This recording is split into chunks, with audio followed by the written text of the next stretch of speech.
Bonjour à toutes et à tous pour cette visioconférence sur comment organiser et animer des dégustations virtuelles pour les professionnels et les particuliers. Donc, nous allons entrer tout de suite dans le vif du sujet. Alors, rapidement, pour vous présenter AOC Conseil. AOC Conseil, nous sommes 12 consultants sur les grandes régions viticoles françaises. Je suis en l'occurrence sur la région Rhône-Provence. Et nous avons, l'idée c'est d'avoir un maillage géographique, mais également une complémentarité d'expertise avec des consultants qui vont avoir plutôt une expertise en marketing, d'autres plutôt sur l'export, d'autres plutôt sur la digitalisation, sur les ressources humaines. Donc AOC Conseil existe depuis 15 ans, a été créé par Olivier-Antoine Génie, qui avait vraiment identifié un besoin des propriétés viticoles et de la filière d'avoir un regard externe pour accompagner les vignerons et obtenir des résultats. Et donc au jour d'aujourd'hui, c'est entre les 12 consultants, c'est 3 ans d'expérience cumulée, plus de 400 clients, et nous faisons systématiquement une enquête de satisfaction auprès de nos clients. Donc on a une satisfaction moyenne de 4,8 sur 5. Nous avons des livres aux éditions Ferré, les précis de la vigne et du vin, qui font en fait un point de synthèse sur des sujets très précis, qui peuvent être de l'ordre de la commercialisation ou d'ordre plus technique. Et voici quelques exemples de clients. Alors au jour d'aujourd'hui, nous intervenons sur des profils de clientèle très variés qui peuvent aller du vigneron indépendant, d'une cave particulière, à un gros négoce, les caves coopératives, les syndicats. Nous faisons aussi de la formation. Donc, nous intervenons beaucoup auprès des écoles de commerce, des écoles d'agronomie, etc. Alors aujourd'hui, nous allons voir à quels objectifs peuvent répondre des dégustations virtuelles et les événements qu'on peut organiser pour les professionnels et ceux pour les particuliers. Nous allons aussi voir quel équipement il faut utiliser, quelle plateforme, il y en a beaucoup, quelles sont les clés de la réussite et les aspects réglementaires, très importants à ne pas négliger. Alors, nous allons utiliser au cours de cette présentation une plateforme qui s'appelle WooClap qui permet de mettre de l'interactivité. Et ça, c'est très important. Dès qu'on passe sur du virtuel, il va falloir faire interagir vos interlocuteurs et mettre aussi une petite dimension ludique. Donc ça peut être utilisé WooClap. Il y en a d'autres, mais ça peut être utilisé sur smartphone, tablette ou PC.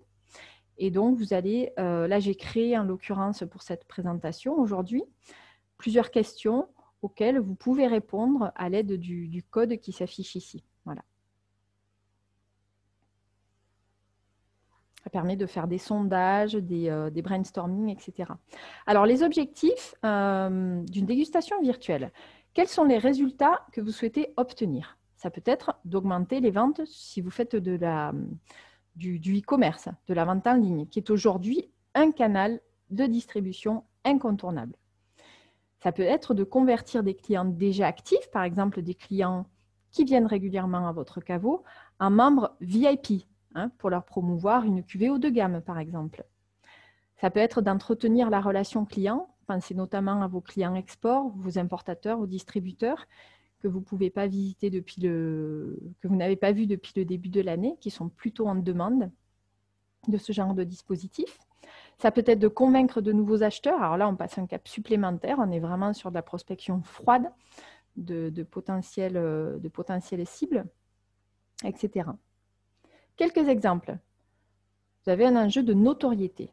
Là, ce que vous voulez, c'est attirer un maximum de personnes pour vous faire connaître et améliorer la visibilité de votre marque.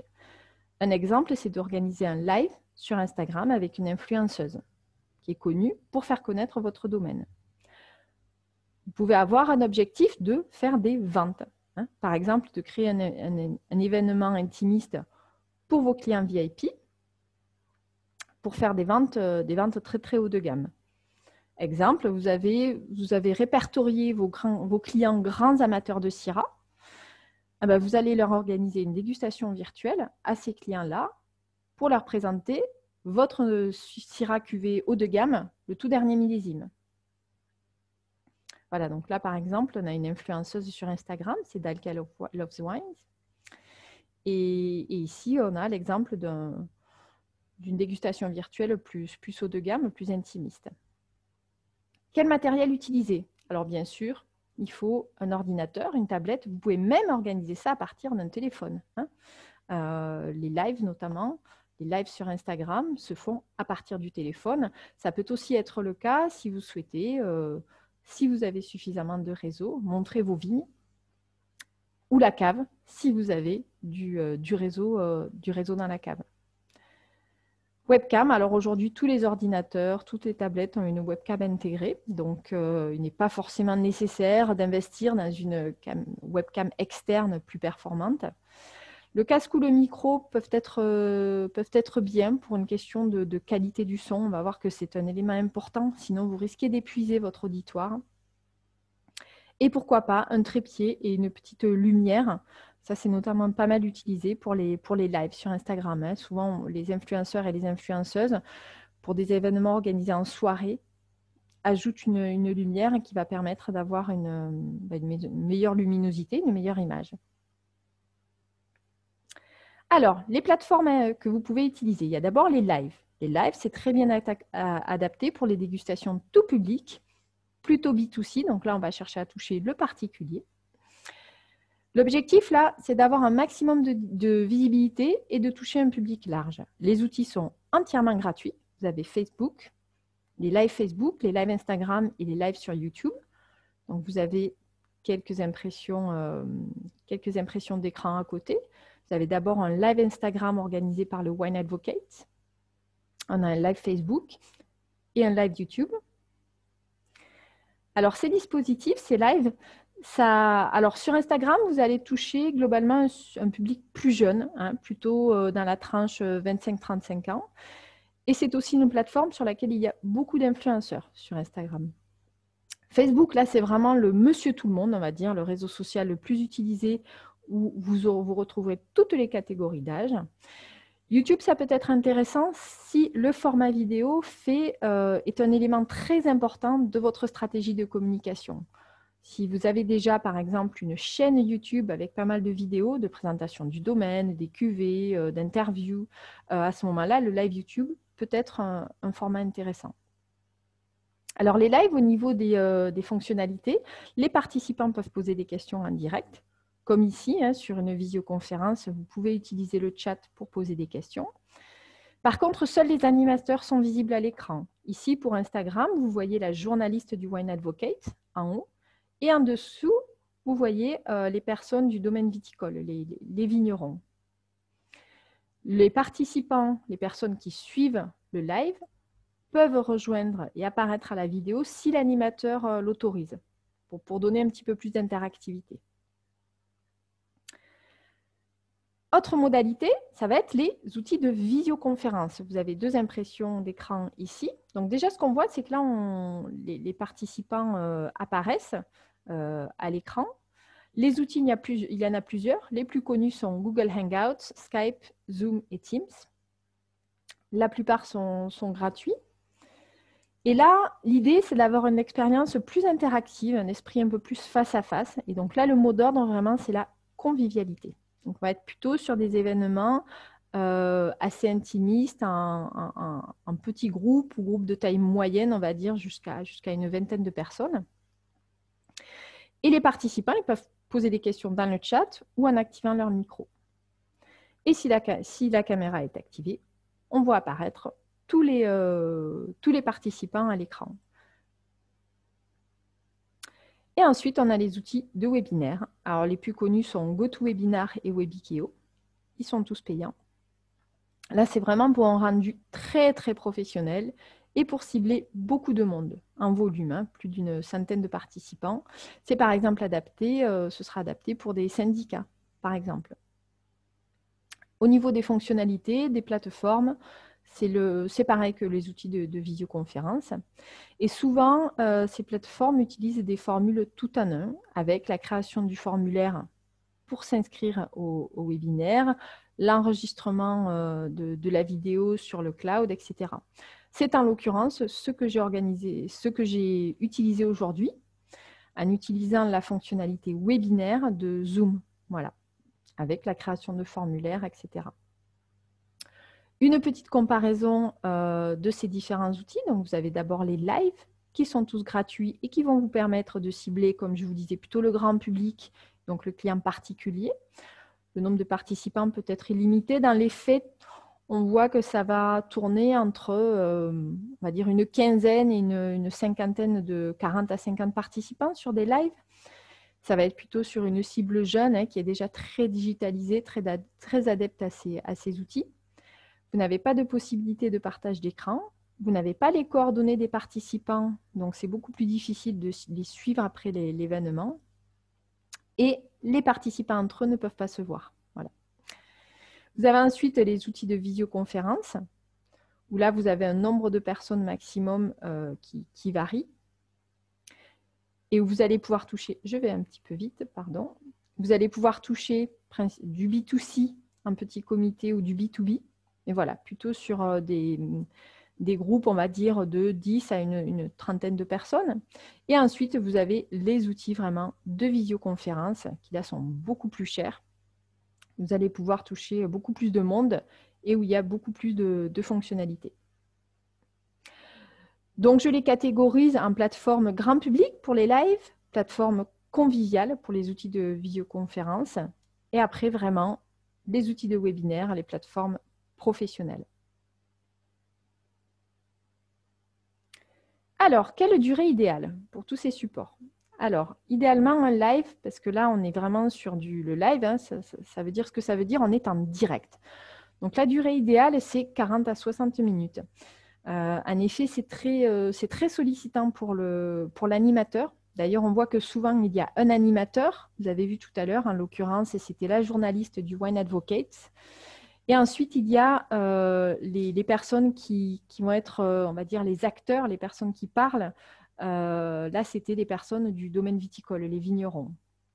Donc, idéalement, il faut essayer d'être deux parce que sinon, c'est compliqué pour l'animateur de tout faire, de suivre les discussions du chat qui défile, etc. sur un live. Donc, format 40 à 60 minutes. Les visioconférences, on va être sur des formats d'1 heure à 1 h 30. Et les webinaires, ça peut être plus long. Ça peut aller jusqu'à 2 heures. Au-delà de 2 heures, en virtuel, l'animateur et les participants s'épuisent assez rapidement. Les clés de la réussite. Alors, faire une dégustation virtuelle pour présenter votre domaine, votre famille et tous vos vins et tous vos terroirs, c'est juste illusoire. Ce n'est pas possible. Il vaut mieux en faire plusieurs et avoir des thématiques très ciblées. Quelques exemples. Vous pouvez faire une dégustation virtuelle avec un jeu de questions-réponses avec le vigneron. Questions-réponses ouvertes où vous donnez la parole aux participants pour poser des questions en direct. Ça peut être quelques conseils du vigneron ou de l'œnologue. Ça peut être dévoiler une nouvelle cuvée. Lier un vin à son terroir. On a un exemple ici où une influenceuse présente un champagne et la vigneronne montre une pierre, un extrait du terroir où les vignes poussent. Autre clé de la réussite, il faut vous adapter à votre auditoire selon le type de public. Vous allez utiliser soit un cadre très professionnel, un bureau, un caveau de vente très bien rangé avec une esthétique des gammes derrière, un arrière-plan zoom ici avec un logo, etc. Ou alors un style très détendu, où vous faites vraiment entrer vos interlocuteurs chez vous. Ça peut être le vigneron dans sa cave, dans ses vignes, ou même le vigneron chez lui, la vigneronne en train de cuisiner, quelque chose de très naturel finalement et très authentique. Donc ça va vraiment dépendre de votre auditoire. Il vous faut adapter le jour. Pour des particuliers, on va plutôt être sur des événements en fin de semaine, jeudi soir, vendredi soir, voire même le week-end, pourquoi pas. Pour les professionnels, on va être vraiment sur la semaine de travail. Et adapter l'heure. C'est vrai que le timing qui convient le mieux pour les particuliers, ça va être le début de soirée, l'heure de l'apéro, on va dire entre 18 et 19 heures, tandis que pour les professionnels, ça va être plutôt la journée. Et le meilleur moment, ça, c'est pas dû au virtuel, ça va être la fin de matinée. Pourquoi? Parce que c'est un moment où on est encore très éveillé.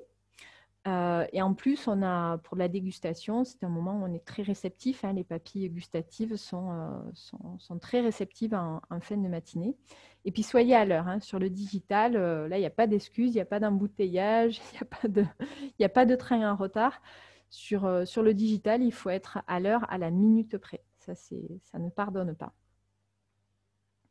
Veillez à votre environnement visuel, parce qu'en fait, lorsque vous êtes en digital, le cadre est fixe, sauf à ce que vous soyez avec votre téléphone portable volontairement en train de déambuler, par exemple, dans les vignes. Mais sinon, le cadre est fixe, donc ce cadre et cet environnement visuel est encore plus important que dans un autre contexte. Donc, évitez tout ce qui pourrait distraire, hein, des points de lumière, des objets colorés, des choses qui bougent en arrière-plan. Vous pouvez utiliser le floutage d'arrière-plan, je vous montrerai un exemple, qui existe sur Teams, ou les arrière-plans virtuels, comme ceux que je suis en train d'utiliser en ce moment même, qui permettent d'incruster. Ça peut être des photos de vignes, ça peut être un logo de l'entreprise pour l'image de marque, etc. Donc là, c'est ce que je vous disais, évitez tous les événements, tous les éléments objets de distraction. La fonctionnalité de floutage de l'arrière-plan que Teams a créé et qui est très utile. Et les arrière-plans virtuels qui sont disponibles sur Zoom et sur Microsoft, qui en matière d'image de marque sont très utiles parce que vous pouvez incruster un logo de l'entreprise. Sachant qu'il y a aussi de nombreux arrière-plans plus à vocation ludique. Ça a explosé pendant le premier confinement avec pas mal de personnes qui organisaient des apéros visio avec des arrière-plans ludiques. Voilà. Alors, l'environnement sonore, extrêmement important. Derrière un écran, vous sollicitez peu la gestuelle. Donc, il faut vraiment que vos interlocuteurs vous entendent très, très bien. Donc, si vous êtes à l'intérieur, il faut fermer toutes les portes et fenêtres, même s'il fait un temps magnifique dehors. Et lorsque vous êtes à l'extérieur, évitez d'être trop près d'une route, d'un clocher, le chien du voisin, le poulailler, etc. Si possible, utilisez un casque avec un micro. Le micro permettra d'avoir pour vos participants une meilleure qualité de son.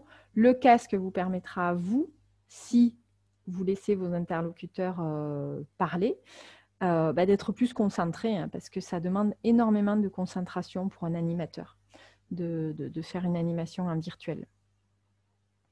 Toujours tester avant le jour J. Donc, il faut tester plusieurs cadres et lieux pour voir ce qui donne la meilleure luminosité et le meilleur environnement sonore. Il faut faire le test à la même heure que le vrai événement. Il faut utiliser les mêmes modalités techniques. N'allez pas faire le test sur tablette si vous faites l'événement le jour J sur PC, par exemple. Utilisez la même connexion Internet. Pendant l'événement, évitez les éléments qui prennent de la bande passante. Par exemple, si vous avez des éléments qui se synchronisent sur un cloud, sur un drive, désactivez-le. Il faut bien communiquer sur votre événement avant le jour J pour le faire savoir. Donc, si c'est un événement ouvert à tous, pas un événement exclusif pour vos clients déjà actifs ou autres, si c'est ouvert à tous, faites un mailing, communiquez sur votre site internet, sur les réseaux sociaux. Le timing idéal, on est sur du digital, donc ce n'est pas la peine de prévenir un mois à l'avance, c'est beaucoup trop tôt. Donc le timing idéal, c'est 2 semaines avant, une relance 1 semaine avant, 1 jour avant et 1 heure avant. Il vous faut apporter une vraie valeur ajoutée à votre événement. Expédition d'échantillons. Si vous vous contentez d'être derrière un écran et de déguster tout seul vos vins, ça ne pourra pas marcher, ça va lasser votre auditoire. Donc, il faut voir les dégustations virtuelles comme un vrai outil qui fait partie de votre tunnel de prospection et de vente dans lequel il faut investir, donc, y compris dans de l'expédition d'échantillons. N'hésitez pas à créer des livrets pédagogiques, des kits pédagogiques. Par exemple, les box du petit ballon, les abonnés reçoivent chaque mois une petite, ce qui s'appelle la gazette du petit ballon, avec la description des produits, des vignerons, etc. N'hésitez pas à en faire de même, à faire des contenus pédagogiques très élaborés. Vous pouvez proposer un repas traiteur, par exemple en accord avec les vins. Je vous montrerai un exemple. Vous pouvez expédier du matériel de dégustation, par exemple des sommeliers à l'effigie de votre propriété, des goodies, comme les sommeliers en font partie, ça peut être aussi des drop stops, ça peut être des tabliers à l'effigie de votre domaine, etc. Vous pouvez créer des quiz et des sondages en direct, comme la plateforme WooClap, mais il y en a d'autres, pour créer de l'interactivité et dynamiser tout ça. Quelques exemples. Alors, les Américains j'ai pris pas mal d'exemples pour la cible des particuliers du B2C. Aux États-Unis, parce qu'eux travaillaient déjà beaucoup de particuliers avec le système de wine clubs. Et donc, ils ont su pleinement exploiter ça pendant la crise du Covid, dès le début de la crise au mois de mars. Ces membres des wine clubs, ils ont très vite communiqué, digitalisé l'offre en leur proposant des dégustations virtuelles avec l'expédition de coffrets contenant les vins et les fiches de dégustation. Vous voyez, avec même où positionner les vins et prendre ces notes en dessous. Voilà. Un autre exemple aux États-Unis. Alors là, par exemple, c'est aussi le bon pour accéder à la dégustation virtuelle avec l'expédition des 3 vins qui seront dégustés pendant la dégustation virtuelle. Et alors, ce qui est intéressant, c'est qu'on voit que le prix retail, donc le prix caviste, on va dire, le prix de distribution pour ces 3 vins est à 96 $. Et donc, pour les membres du club, selon le niveau auquel ils sont, First Mate to Captain, ils ont un tarif préférentiel pour l'accès à la dégustation virtuelle et l'expédition de ces 3 vins. Alors, un format qui a eu du mal à se développer, mais qui commence à connaître un vrai regain d'intérêt avec la crise du Covid, c'est ce qu'on appelle les vinotes, en fait, les échantillons de vin. C'était très mal perçu parce que pour de la prospection commerciale, l'interlocuteur qui recevait ça se sentait négligé. Parce que d'une part, il voyait ça un petit peu comme un acte de radinisme, d'expédier ça plutôt qu'une vraie bouteille de vin, si vous expédiez ça à un importateur il y a 4 ou 5 ans. Et puis en plus, vous le savez mieux que moi, lorsqu'on vend du vin, on ne vend pas que le produit, que le contenu, on vend aussi le contenant, l'aspect esthétique de la bouteille, de l'étiquette et tout l'univers qui va autour.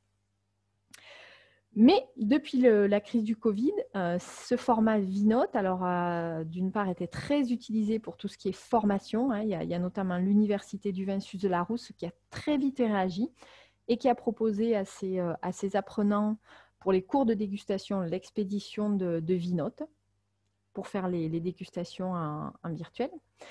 Et ça commence à venir maintenant vraiment pour la prospection commerciale avec, par exemple, les salons virtuels où vous pouvez, suite à des discussions avec un potentiel acheteur, expédier des vinotes. Et donc aujourd'hui, c'est plutôt bien perçu parce que voilà, ne pouvant pas faire déguster en présentiel sur des salons, vous ne pouvez pas non plus expédier des échantillons au travers de toute la planète.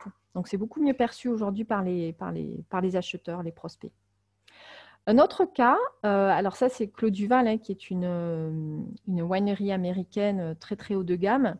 Donc là, ils ont fait des packages de dégustation virtuelle pour leurs clients VIP. Vous voyez, ce sont des packages à quasiment 400 $.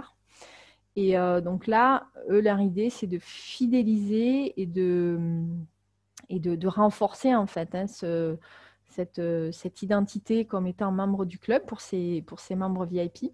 Et donc, dans le coffret qui est expédié, il y a un cours à vin. Voilà. Donc là, on cible vraiment des clients ultra premium. Un exemple tout récent, et je pense que c'est le premier syndicat en France à avoir organisé ça, c'est la OP Saint-Chinian qui a organisé un déjeuner de presse virtuel. Donc, on voit à gauche les participants au déjeuner de presse. Un repas accord mets et vins avait été conçu avec un chef et donc les repas ont été expédiés avec la petite fiche expliquant comment réchauffer les plats, etc. Et les retours ont été dithyrambiques. Donc, ne vivez pas la digitalisation comme une contrainte, mais voyez-le comme une opportunité qui va vous obliger à être plus créatif et qui va maintenant être un outil faisant vraiment partie de votre canal de prospection, de communication, de prospection et de vente. Et qui, du coup, va vous permettre aussi de plus optimiser vos budgets parce qu'une dégustation en virtuel, c'est quand même moins cher que prendre un billet d'avion à l'autre bout de la planète. Donc, ça vous permettra, par exemple, lorsque vous rencontrez vraiment un acheteur, d'être quasiment à la phase ultime où le client est déjà acquis. Vous pourrez mieux préparer en amont cette action de prospection. Alors, une fois la visioconférence ou la dégustation virtuelle terminée, le travail n'est pas terminé. Alors, pour un webinaire grand public, comme ce qu'on organise aujourd'hui, attendez-vous à un taux de participants de 50% environ. Pourquoi? C'est tout simplement parce qu'il y a pas mal de personnes qui s'inscrivent et qui ne sont pas disponibles sur le créneau horaire, mais qui souhaitent avoir accès au replay. Donc ça, ne le vivez pas comme un échec, c'est une moyenne assez générale. Il vous faut remercier les participants par email. Alors ça, si on est sur des lives, vous l'avez bien compris, vous n'avez pas les emails des participants. Mais dès qu'on est sur des événements où les personnes s'inscrivent, il vous faut remercier les participants par email, comme vous le feriez sur des canaux traditionnels, après un salon ou autre. Rappelez dans ce mail les vins qui ont été présentés. Et si vous êtes dans le cadre d'une dégustation avec des particuliers, mettez le lien dans ce mail direct pour acheter les vins. Vous êtes là pour vendre. Donc, le plus près vous serez de l'acte de vente, le plus vous allez performer, concrétiser. Si vous n'êtes pas sur un événement privé VIP, n'hésitez pas à partager le replay sur votre site internet, sur les réseaux sociaux. Si vous avez organisé un événement VIP, par exemple avec un Master of Wine très connu ou avec l'œnologue prestigieux de la maison, pour que les participants gardent bien ce privilège de VIP, sur vos réseaux sociaux, par exemple, ne partagez qu'un court extrait. Et après l'événement, le travail habituel de tunnel de vente se poursuit, de bien suivre, la participation. Les aspects réglementaires, qui à mon avis ont été pas mal négligés, on a sauté, saisi l'opportunité de cette digitalisation, mais en ayant un petit peu négligé ces aspects réglementaires incontournables. Alors, concernant la loi E20, que dit-elle? Si on est sur des événements en privé, entre amis, la loi E20 ne s'applique pas. Parce qu'on est vraiment dans le cadre privé, comme si vous organisiez un apéro chez vous. Vous dégustez ce que vous voulez et vous dites ce que vous voulez sur les vins. Voilà. Par contre, si on est sur un événement professionnel, par exemple, là, vous avez plusieurs lives Instagram. Quand je vous disais que sur les lives Instagram, l'animateur pouvait mettre à l'écran un participant, là, c'est voilà, sur le petit ballon. J'ai posé une question, l'animateur a dit je souhaite faire apparaître Marion à l'écran. Voilà. Mais ça, ce n'est pas une fonctionnalité activée par défaut. Donc là, on n'est pas dans le cadre privé sur tous ces événements-là.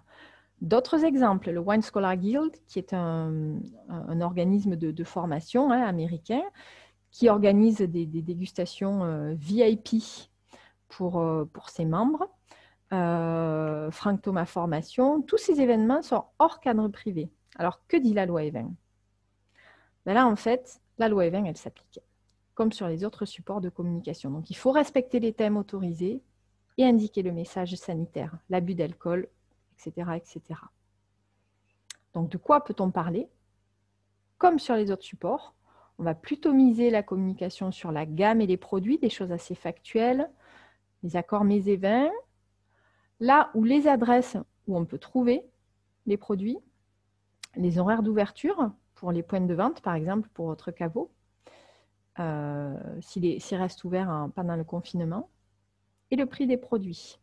Parce que ça, toutes ces choses-là font partie des thèmes autorisés par la loi E20, qui sont par exemple les thèmes du mode de consommation, là où les adresses où les personnes peuvent trouver les boissons et le thème des modalités de vente qui sont en raccord avec la loi E20.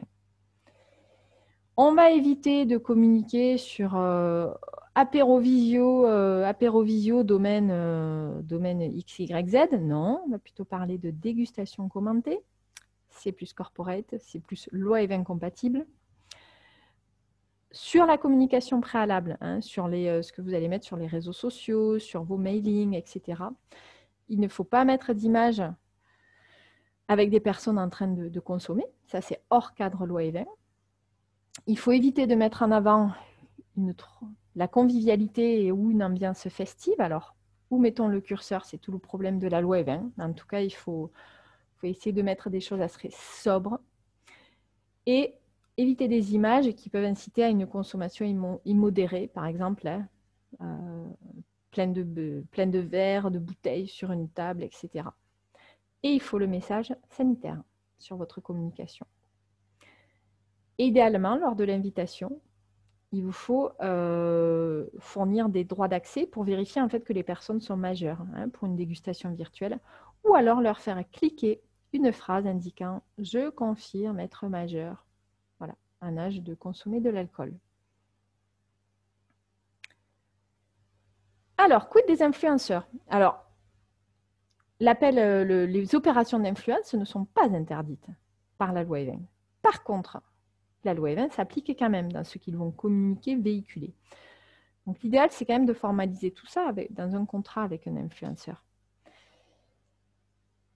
Donc, un influenceur, comme si c'était vous qui animez l'événement, il doit indiquer sur ses communications le message sanitaire, il doit idéalement indiquer la collaboration et il doit respecter les thèmes que nous avons indiqués préalablement, qui sont raccords avec la loi E20.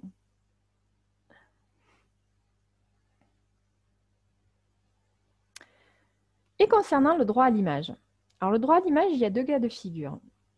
Si la visioconférence ou l'événement, le live, est en direct, donc vous organisez par exemple un live Instagram, à ce moment-là, vous n'êtes pas soumis au droit à l'image, parce qu'en fait, c'est considéré un petit peu comme si vous organisiez un débat. Voilà. Donc là, l'image des participants ne subit aucune atteinte. Par contre, si vous êtes sur un événement enregistré, que vous enregistrez le support vidéo, deux cas de figure. Si la caméra des participants n'est pas activée, comme aujourd'hui volontairement, en paramétrant ma visioconférence, j'ai mis vidéo des participants désactivée par défaut. Donc, si l'image n'apparaît pas, vous n'avez aucun problème en matière de droit à l'image. Par contre, si les caméras sont activées, comme vous avez vu quelques exemples, avec plusieurs personnes sur Zoom qui apparaissaient, etc., un esprit très convivial, là, vous êtes soumis au droit à l'image. Et donc, si vous souhaitez utiliser cet enregistrement de l'événement, le communiquer sur réseaux sociaux, sur site internet ou autre, vous devez faire signer un accord de droit à l'image.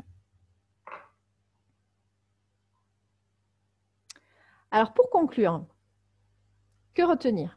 Covid ou pas, voyez désormais les dégustations virtuelles comme un outil faisant entièrement partie de votre stratégie de communication et de votre stratégie commerciale.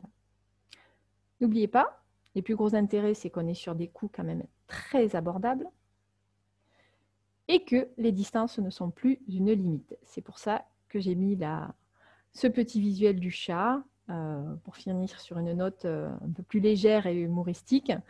En fait, on peut faire le tour du monde d'un ballon avec des dégustations virtuelles. Donc, voyez ça comme une vraie opportunité. Et maintenant, c'est à vous de jouer. Voilà, n'hésitez pas à nous contacter, AOC. Nous sommes principalement sur Facebook et LinkedIn en matière de réseaux sociaux, sur notre site internet.